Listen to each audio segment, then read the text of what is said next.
السلام عليكم ورحمة الله تعالى وبركاته. مرحبا بكم من جديد في فيديو جديد وفي موضوع جديد في قناتكم المختص التربوي عبد الرحمن. أولا كنبغي نشكر الناس اللي تابعوا القناة واللي كيدعمونا، شكرا بزاف، وكندعو الإخوة اللي باقي ما مشترك في القناة يشترك باش يوصلوا كل جديد في مسائل متعلقة بالعمل التربوي والمنظومة التربوية بشكل عام. إذا موضوعنا اليوم عنده إن شاء الله على السجل العدلي وشهادة حسن السيرة الناس اللي دوزوا الاختبارات الشفوية وكيستعدوا باش يجمعوا الوثائق إن شاء الله. يعني باش إذا كانوا إن شاء الله من الناجحين يلقاو عندهم هاد المسائل كاملين واجدين. وبزاف كيسول على هاد السجل العدلي وشهادة حسن السيرة أيهما يعني شكون فيهم اللي كيطلبوا، واش السجل العدلي ولا حسن السيرة؟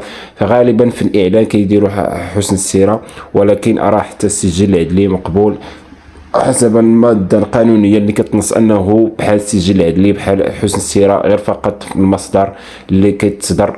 مثلا السجل العدلي كيتصدر من طرف المحاكم، أما حسن السيرة فعند الأمن الوطني.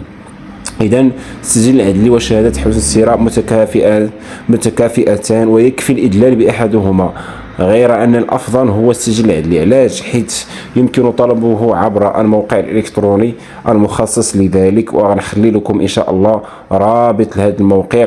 وبالنسبة لمن يتوفر على البطاقة الوطنية للتعريف الإلكترونية فسيتم التوصل به عبر البريد الإلكتروني، ما يحتاج كاع يمشي حتى المحكمة ولا غيتلقى يعني من غير في الجيميل غيوصلوا هذا السجل العدلي كيف ما كتشوفوا دابا في الصورة. هذا نموذج ديال السجل العدلي الإلكتروني.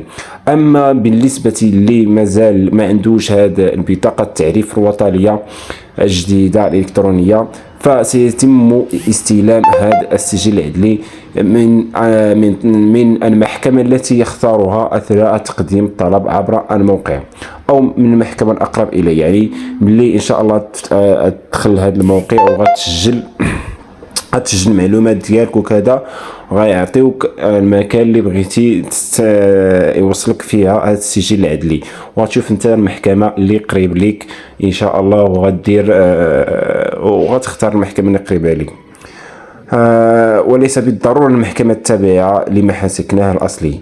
إذا نسأل الله أن يسمعكم خبر خير إن شاء الله، وسيتم الإعلان عن أي مستجد يخص النتائج في هذا الصفحة. وتابعوا صفحتنا المختص التربوي، والسلام عليكم ورحمة الله تعالى وبركاته.